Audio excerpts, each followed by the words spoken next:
أعوذ بالله من الشيطان الرجيم.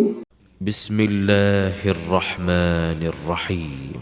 يوصيكم الله في أولادكم للذكر مثل حظ الأنثيين، فإن كن نساء فوق 2 فلهن ثلثا ما ترك، وإن كانت واحدة فلها النصف، ولأبويه لكل واحد منهما السدس مما ترك إن كان له ولد، فإن لم يكن له ولد وورثه أبواه فلأمه الثلث، فإن كان له إخوة فلأمه السدس من بعد وصية يوصي بها أو دين. آباؤكم وأبناؤكم لا تدرون أيهم أقرب لكم نفعا، فريضة من الله، إن الله كان عليما حكيما. ولكم نصف ما ترك أزواجكم إن لم يكن لهن ولد، فإن كان لهن ولد فلكم الربع مما تركن من بعد وصية يوصين بها أو دين، ولهن الربع مما تركتم إن لم يكن لكم ولد، فإن كان لكم ولد فلهن الثمن مما تركتم من بعد وصية توصون بها أو دين. وإن كان رجل يورث كلالة أو امرأة وله أخ أو أخت فلكل واحد منهما السدس، فإن كانوا أكثر من ذلك فهم شركاء في الثلث من بعد وصية يوصى بها أو دين غير مضار، وصية من الله، والله عليم حليم. تلك حدود الله، ومن يطع الله ورسوله يدخله جنات تجري من تحتها الأنهار خالدين فيها، وذلك الفوز العظيم. ومن يعص الله ورسوله ويتعد حدوده يدخله نارا خالدا فيها وله عذاب مهين. صدق الله العظيم. الحمد لله رب العالمين، والصلاة والسلام على سيد المرسلين وعلى آله وأصحابه أجمعين، أما بعد۔ سورۃ النساء کا یہ دوسرا رکوع ہے جس کی تلاوت ابھی کی جا چکی۔ یوں تو یہ رکوع جملہ 4 آیتوں پر مشتمل ہے، آیت نمبر 11، 12، 13، 14، لیکن احکام بہت تفصیلی ہیں، اور نہ صرف تفصیلی ہیں بلکہ بہت اہم ہیں۔ نہ صرف یہ کہ احکام مفصل ہے اور اہم ہیں، بلکہ بہت نازک اور پیچیدہ بھی ہیں۔ کیوں اتنے پیچیدہ ہیں، کیا اس میں نزاکت ہے، اس کی وضاحت ابھی آپ کی خدمت میں رکھی جائے گی۔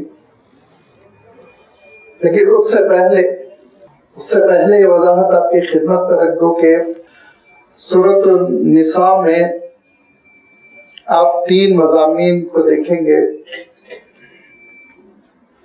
بلکہ صحیح معنوں میں یہ عرض کیا جا سکتا ہے کہ اللہ کے رسول صلی اللہ علیہ وسلم کی 3 ڈیوٹیز، یا آپ صلی اللہ علیہ وسلم کے 3 فریضے بحیثیت رسول، بلکہ بحیثیت آخری رسول، کہ بیک وقت اللہ تعالیٰ نے سورہ نساء میں جہاں بار بار دعوت دی گئی دین کی، اللہ تعالیٰ کی اطاعت کی، اللہ کے رسول صلی اللہ علیہ وسلم کی اطاعت کی، اور لازمی بات ہے یہ اللہ کے رسول صلی اللہ علیہ وسلم کا اولین فریضہ تھا، دعوت دین، اتمام حجت، لوگوں تک تبلیغ کر دینا، حق کو پہنچا دینا۔ اور مکہ مکرمہ سے کشمکش چلی ہوئی تھی، یہی وہ دعوت ہے جو اسلام کا مزاج ہے، اور یہی وہ دعوت ہے جو اللہ کے رسول صلی اللہ علیہ وسلم نے بعثت کے پہلے دن سے، نبوت کے پہلے دن سے اس فریضے کو ادا کرنا شروع کیا، اور ساری مخالفتیں بھی اسی لیے وجود میں آئیں، بلکہ آج بھی ساری مخالفتیں مسلمانوں کی اسی لیے کی جا رہی ہے کہ یہ امت دعوت ہے، ورنہ مذاہب کے نام پہ تو یہودی بھی جی رہے ہیں، عیسائی بھی جی رہے ہیں، ہمارے برادران وطن جی رہے ہیں، بدھ مت ہے، پارسی مذہب ہے، کتنے مذاہب ہے، آپ گنتے چلے جائیے، شاید سینکڑوں ہیں، لیکن جو پلے پڑے ہیں، جو اٹیک ہے، جو ہجوم ہے، جو حملہ ہے اسلام کے خلاف، اس لیے کہ اسلام کے خمیر میں دعوت ہے، مزاج میں دعوت ہے۔ مسلمان جس چیز کو حق سمجھتا ہے اس کو بیان کرتا ہے، اس کی طرف بلاتا ہے۔ تو اللہ کے رسول صلی اللہ علیہ وسلم کی یہ دعوتی سرگرمیاں جو مکہ مکرمہ سے شروع ہو چکی تھی، اور پھر بدر کے میدان میں جنگ ہوئی، جو بناتا ہوا اللہ تعالیٰ کی مدد آئی، احد میں حالات تھوڑا سا بگڑے، اور اس کی وجہ سے مخالفین کو بڑا موقع ہاتھ آیا، چاہے وہ یہودی ہوں، چاہے وہ مشرکین مکہ ہو، یا پھر منافقین کی جماعت ہو، اہل کتاب ہو، یہ سب کو بڑا موقع ہاتھ آ گیا کہ اگر سچے رسول ہے تو یہ شکست کیوں، یہ تکلیف کیوں، یہ قتل و غارت گیری کیوں، اتنے سارے لوگ کیوں مر گئے۔ سورہ آل عمران میں ساری وضاحت آپ کی خدمت میں آ چکی ہے۔ لہذا اللہ کے رسول صلی اللہ علیہ وسلم کی دوسری ڈیوٹی بن رہی تھی، یا دوسرا فریضہ تھا کہ مخالفین کو خاموش کریں، ان کو حقائق بتائے جائیں۔ چنانچہ آپ سورہ نساء میں دیکھیں گے منافقین کا تذکرہ، اہل کتاب کا تذکرہ، مشرکین مکہ کا تذکرہ، اور ان کی مخالفتیں، اس کا سبب اور اس کا انجام، یہ ساری چیزیں چلی آ رہی ہیں اور انشاءاللہ ختم سورت تک جاری رہیں گی۔ اور تیسری چیز جو اللہ کے رسول صلی اللہ علیہ وسلم کے سامنے تھی، وہ یہ امت کی تربیت اور امت کو شریعت کی شاہراہ پر لے آنا، کیونکہ اگر صراط مستقیم پر امت کو گامزن نہ کیا جائے اور اللہ کی جو شریعت نعمت ہے وہ نعمت مکمل نہ کی جائے تو لازمی بات ہے آگے بڑے مسائل ہو سکتے تھے، بڑے اختلافات ہو سکتے تھے۔ اللہ کے رسول صلی اللہ علیہ وسلم نے کامل شریعت پر تربیت کر دی، تب بھی لوگوں نے اختلافات کو ہوا دی، بڑے جھگڑے ہوئے، آپ جانتے ہیں کتنے گمراہ فرقے پیدا ہوئے۔ تو اگر اس میں کوئی کمی رہ جاتی 1% بھی، تو پھر بعد میں لوگوں کو بہت موقع ملتا، اور شاید مسلمانوں کا حشر عیسائیوں جیسا ہو جاتا۔ اسی لیے اللہ کے رسول صلی اللہ علیہ وسلم نے صحابہ پر پورا اسلام نافذ کر کے اس امت کو بتا دیا کہ یہ اللہ تعالیٰ کا دین، یہ ہے شریعت۔ اب شریعت نافذ ہو رہی ہے تو شریعت کے احکام بھی نازل ہو رہے ہیں، نکاح و طلاق کے احکام نازل ہو رہے ہیں، خلا کے احکام، وراثت کے احکام۔ اسی تسلسل میں ایک بات اللہ تعالیٰ نے ارشاد فرمائی جو وراثت کا ایک انٹروڈکشن تھا، جس میں اللہ تعالیٰ نے ارشاد فرمایا تھا، اور گزشتہ اتوار اس کی وضاحت تھوڑی سی آپ کی خدمت میں رکھی گئی تھی، للرجال نصیب مما ترک الوالدان والاقربون وللنساء نصیب مما ترک الوالدان والاقربون مما قل منه او كثر نصیبا مفروضا، کہ جو کچھ والدین یا قرابت دار چھوڑیں گے اس میں مردوں کو بھی حق ہے، عورتوں کو بھی حق ہے، دونوں کو وراثت ملے گی، چاہے ترکہ تھوڑا بہت ہو، چاہے ترکہ بڑی مقدار میں کروڑ کا ہو، ہر حال میں یہ قانون شریعت اس لیے جاری ہوگا نصیبا مفروضا، یہ اللہ تعالیٰ کی جانب سے حصے فرض کیے گئے، لیکن حصوں کا تذکرہ نہیں آیا تھا، صرف اللہ تعالیٰ نے ایک تمہید بیان کی۔ اور میں نے آپ کی خدمت میں بات رکھی تھی کہ اس آیت سے بہت ساری باتیں ثابت ہوتی ہیں۔ اس میں پہلی بات کہ اسلام میں جو وراثت کا نظام ہے اور جو وارثین کو ترکہ ملتا ہے، تو اس میں یاد رکھیے جو بنیاد ہے وہ ہے ولادت، نمبر 2 قرابت، والد والدہ یہ